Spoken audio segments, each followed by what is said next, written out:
Hi everyone, I'm Agnes. I'm here to share with you about my PhD topic, Holographic Non-Invasive Cancer Diagnosis with Heat Waves.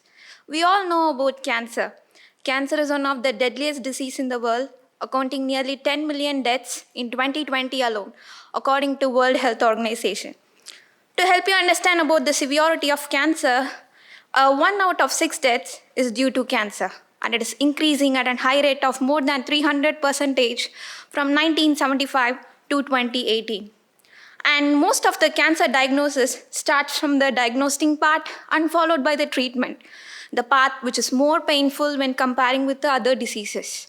And most of the other diseases are treated by a blood test and followed by an additional non-invasive technique. But unfortunately for cancer, there is only one invasive technique, which is taking a piece of tissue and examining them. And in my PhD topic, I'm going to study about one of the commonly available cancer in Europe, which is skin cancer or melanoma. And the aim in my project is to completely create a non-invasive diagnostic tool for the skin cancer. So we all know about heat waves. So what is a heat wave?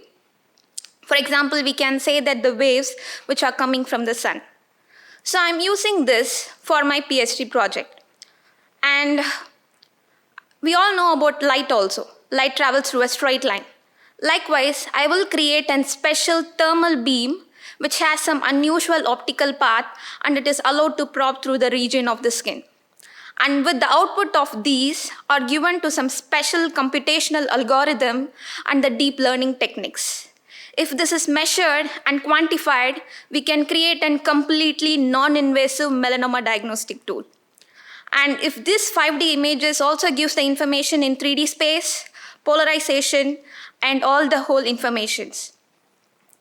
I hope in Estonia, for the first time in the world, a completely non-invasive, low-cost, reliable melanoma diagnostic tool can be found through my PhD topic. Thank you.